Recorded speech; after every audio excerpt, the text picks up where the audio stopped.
Alors, bonsoir, chers collègues. Bonsoir également à ceux qui écoutent cet enregistrement. Nous sommes le lundi 21 juin 2021. Le Conseil municipal de Stratford tient une séance extraordinaire afin de traiter certains points pour lesquels les délais sont assez serrés. Tous les membres du Conseil sont présents. Bonsoir à tous. Et nous sommes accompagnés par notre directeur général, William Leclerc-Bellavance. Tous les élus ont reçu un projet d'ordre du jour pour lequel il n'y a pas de modification d'envisager. Même si nous sommes tous présents, on pourrait toujours le faire, mais ce ne sera pas le cas. Et j'aurais besoin d'une proposition pour adopter cet ordre du jour tel que transmis au Conseil. Oui, bonjour, Julie Lamontagne. Je propose l'adoption de l'ordre du jour. Merci, Julie. Est-ce qu'il y a discussion là-dessus? Ça convient à tout le monde? C'est donc adopté. Merci beaucoup. Au point 3, donc, c'est la période des questions, comme à chaque séance du Conseil. Monsieur le directeur général, est-ce qu'il y a eu des questions à adresser aux membres du Conseil municipal? Non. Parfait, merci beaucoup. On arrive au point 4 qui porte sur la réflexion de la rue des Cèdres et de la rue Elgin concernant des servitudes temporaires à convenir avec certains résidents de ces rues-là pour permettre la réalisation des travaux de réfection qui vont avoir lieu cet été. William, est-ce que tu peux nous donner un peu plus de détails? De qui s'agit-il, etc.? Oui, exactement. Donc, sur les deux rues, il va y avoir des travaux là, qui vont nécessiter d'empiéter sur des terrains privés. Donc, le projet, dans le fond, l'objectif aujourd'hui, c'est de s'entendre sur une servitude de travaux sur les terrains des propriétaires. Donc, il y a cinq propriétés là, qui sont touchées. Les propriétaires sont déjà au courant de la situation. Puis, dans le fond, c'est pour le remplacement d'un ponceau qui traverse la rue et le remplacement d'un égout pluvial là, qui passe aussi sur un terrain. Donc, c'est de mettre à jour là, nos installations et de les remplacer. Donc, tout le monde est bien conscient là, que c'est nécessaire au bon fonctionnement, à la bonne entretien là, de nos installations. Donc, on a eu une bonne collaboration là, de l'ensemble des citoyens impliqués. Donc, merci de le souligner parce que c'est toujours appréciable là, quand on obtient, comme c'est le cas maintenant, la collaboration des résidents concernés. On les remercie de leur ouverture par rapport à ça. Évidemment, la municipalité s'engage à remettre les terrains en bonne condition après les travaux. S'il y a eu du gazon, par exemple, d'enlever, on va remettre de la tourbe, etc., etc. Alors, voilà, on peut peut-être lire le projet de résolution. Je pense que les adresses civiques des terrains concernés sont également mentionnées dans le projet de résolution. Oui, donc considérant que dans le cadre des travaux de réfection de la rue des Cèdres et de la rue Elgin, il sera nécessaire d'effectuer le remplacement d'un ponceau existant traversant la rue des Cèdres, considérant que les travaux de remplacement du ponceau empiéteront sur les terrains du 145, 147, du 150, 152 et du 160 rue des Cèdres. Donc, on comprendra qu'il y a des duplex, c'est pour ça qu'il y a plusieurs numéros. Considérant que dans le cadre des travaux de réfection de la rue des Cèdres et de la rue Elgin, il sera nécessaire d'effectuer le remplacement d'un tuyau d'égout pluvial existant traversant la rue Elgin, considérant que les travaux de remplacement du tuyau d'égout pluvial empiéteront sur les terrains du 120 et du 122 rue Elgin, il est proposé par et résolu que la municipalité négocie des servitudes pour la durée des travaux avec les propriétaires des terrains du 145, 147, du 150, 152 et du 160 rue des Cèdres et du 120 et du 122 rue Elgin, d'autoriser le maire et le directeur général secrétaire trésorier à signer les servitudes au nom de la municipalité. Merci. Est-ce que j'ai quelqu'un qui en fait la proposition? Julie Lamontagne, j'en fais la proposition. Merci, Julie. Questions, discussions? Ça va pour tout le monde?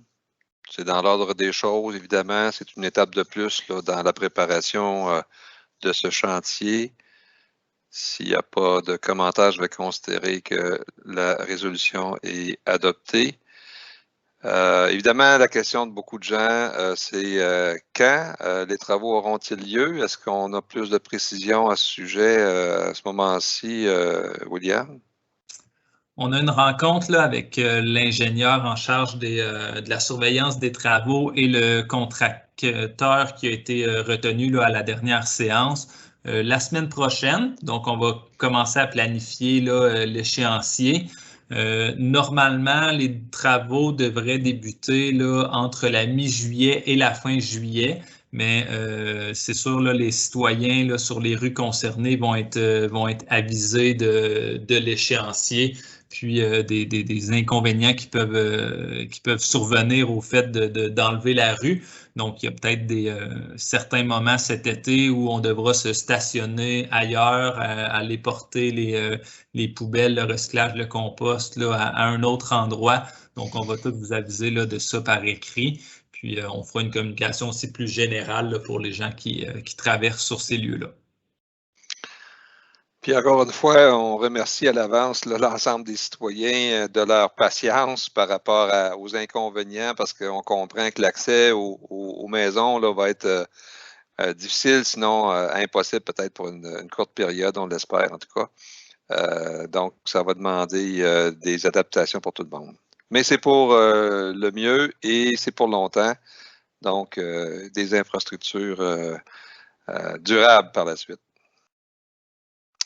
Donc, si ça va pour ce point-là, on va passer au point 5, où il est question d'un avis de motion pour un projet de règlement, le numéro 1195, sur l'instauration du programme Rénovation Québec, un programme dont on a déjà entendu parler ici, dont on a déjà parlé, et pour lequel la municipalité avait fait une demande d'aide financière au ministère des Affaires municipales et de l'Habitation, avec à la clé une réponse favorable.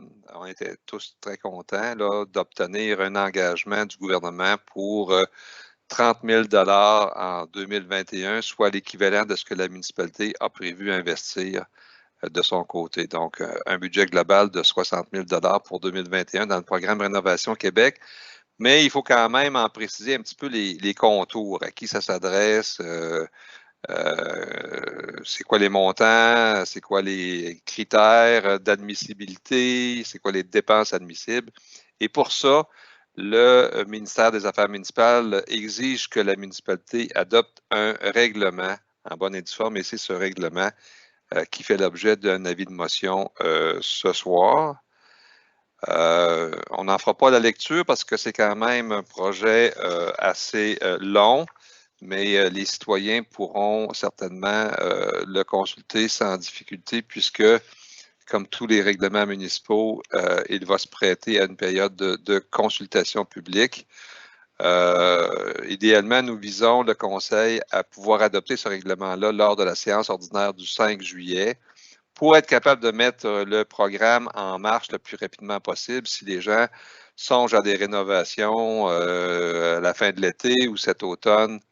Ben, c'est déjà le temps d'y penser, préparer tout ce qu'il faut, trouver l'entrepreneur, etc., etc. Donc, on a eu la réponse tout dernièrement. On veut procéder assez rapidement pour que l'argent soit le plus vite possible disponible pour les gens qui souhaitent faire des rénovations. Donc, est-ce que, je pense que je n'ai pas posé la question, qui donne cet avis de motion ce soir? Excusez-moi. André Thérien, je donne l'avis de motion. Merci, André. Est-ce que tu souhaites faire des commentaires à cette occasion? Bien, écoutez, c'est un beau programme qu'on met en place, puis c'est prometteur pour l'avenir de Stratford, là, parce que on sait tous quand une maison est bien entretenue, sa valeur augmente, évidemment, et puis c'est la beauté du village, de notre coin qui va en bénéficier. Puis c'est une fierté d'avoir de quoi qui est bien organisé, bien structuré. Ça fait que très, très content d'avoir été, de faire partie de ce programme-là ici à Stratford. Voilà. Merci André. Puis j'ai envie d'ajouter qu'au-delà de l'apparence physique des immeubles là, qui ont dans certains cas besoin d'un peu d'amour, c'est la qualité du milieu de vie aussi hein, pour nos personnes, nos familles, etc. Donc c'est important d'avoir un milieu de vie qui répond bien à nos besoins, qui est en bon état, etc. Donc ça fait partie de la qualité de vie certainement. Et peut-être même que ça aide aussi à attirer et à maintenir des gens chez nous quand on a un parc de logements, d'appartements ou de maisons qui sont intéressants pour les citoyens qui sont déjà chez nous ou qui songent à venir s'installer chez nous aussi, là. Donc, je pense que c'est effectivement très intéressant. Alors voilà, il n'y a pas de résolution adoptée, c'est un avis de motion en vue d'une adoption de ce règlement à la séance ordinaire du mois de juillet qui va avoir lieu le 5. Et sans doute, on peut le mentionner tantôt, mais ça fera l'objet d'un avis public, là, mais sans doute, séance de consultation cette même journée, donc le 5 juillet, juste avant la tenue de la séance du Conseil. Donc, période de consultation que nous allons tenir en personne, puisque maintenant nous sommes en zone jaune, nous avons le droit et nous sommes très heureux de pouvoir recommencer à siéger en public, donc avec la présence des citoyens et citoyennes sur place pendant les séances du Conseil municipal, donc le 5 juillet. On reprend nos bonnes vieilles habitudes d'accueillir les citoyens et citoyennes pendant les séances du Conseil. Et on va commencer cette séance-là avec cette consultation publique sur le projet de règlement municipal sur le programme Rénovation Québec. Est-ce que j'ai oublié quelque chose? Ça fait le tour. André? Je ne sais pas, est-ce qu'il y aurait lieu de lire l'avis de motion ou bien si... Oui, bien sûr. Oui, je peux le faire. Donc, considérant que la Société d'habitation du Québec a instauré un programme cadre qui a pour objet de favoriser la mise en place par la municipalité des mesures pour stimuler la revitalisation de la vocation résidentielle en déclin dans un ou des secteurs restreints de son territoire, considérant que le ministre des Affaires municipales, des régions et de l'occupation du territoire a accordé à la municipalité du canton de Stratford un budget pour l'application d'un programme municipal de revitalisation de son territoire. Considérant que la Société d'habitation du Québec participe au budget global du présent programme dans une proportion de 50%, considérant que la municipalité du canton de Stratford a signé avant l'obtention de l'approbation de son programme par la Société d'habitation du Québec, une entente sur la gestion du dit programme qui prévoit notamment que la municipalité déboursera la totalité de l'aide financière accordée aux propriétaires et que la participation financière de la Société d'habitation du Québec à cette aide lui sera remboursée. Je sous-signais André Terrien, conseiller, donne avis de motion qu'il sera présenté lors d'une prochaine séance le projet de règlement numéro 1195 sur l'instauration du programme Rénovation Québec. Le projet de règlement a été déposé aux membres du Conseil. Le document complet sera disponible là, pour les citoyens sur demande au bureau municipal ou sur Internet là, dans la consultation publique. Là, je mets toujours là, en annexe le projet de règlement complet. Peut-être juste avant de passer au point suivant, juste une petite remarque là, parce que au deuxième considérant, on utilise l'ancienne appellation du ministère Affaires municipales, régions et occupation du territoire. Là, à une époque, ça s'appelait comme ça, le MAMRO, mais maintenant, c'est le ministère des Affaires municipales et de l'Habitation. Donc, le MAMACH. Ça va? Donc, si vous voulez en savoir plus, des gens qui nous écoutent, n'hésitez pas à demander une copie pour connaître les barèmes, le montant, par exemple, maximal possible, le pourcentage de financement que le programme peut apporter à votre projet de réno, Dépendamment des situations, ça peut être 50%, ça peut même aller jusqu'à 75% pour certaines personnes. Savoir quelles résidences sont admissibles, on parle évidemment essentiellement du périmètre urbain, donc du village en quelque sorte. Il peut y avoir des exceptions, mais c'est plafonné le nombre de projets qui pourraient se réaliser avec ce programme-là en dehors du périmètre urbain. Donc, juste pour vous donner le goût de venir en savoir davantage. C'est bon? André, ça va? Je comprends que la main qui est levée, c'est celle de tantôt? Ou si tu voulais intervenir à nouveau? Non, non, non, c'est une ancienne main, là, excusez. C'est une vieille main? C'est bon. Exactement. Les plaisirs de la visioconférence. Ça nous amène au point 6. Le point 6, c'est l'adoption du projet de règlement 1193, modifiant le règlement 1188 sur la gestion contractuelle. Peut-être nous rappeler pourquoi ça arrive ce soir. Il y a eu déjà avis de motion, William. Oui, exactement. Là, c'est suite à l'adoption d'une loi du gouvernement du Québec qui demandait aux municipalités d'ajouter dans leur règlement de gestion contractuelle des mesures là, pour favoriser l'achat local, donc pour les prioriser. Donc, c'est un projet là, qui touche l'ensemble du Québec. C'est une formalité, mais on se doit là, de s'y conformer. Donc, on a fait l'avis de motion le 10 mai dernier. Donc, on a fait aussi une consultation publique. Puis, aujourd'hui, on est rendu à l'adoption de ce règlement. Donc, oui, on peut y aller avec le projet de résolution, bien sûr. Attendu que le règlement numéro 1188 sur la gestion contractuelle a été adopté par la municipalité le 8 février 2021, conformément à l'article 938.1.2 du Code municipal. Attendu que la loi instaurant un nouveau régime d'aménagement dans les zones inondables des lacs et des cours d'eau, octroyant temporairement aux municipalités des pouvoirs visant à répondre à certains besoins et modifiant diverses dispositions, a été sanctionné le 25 mars 2021.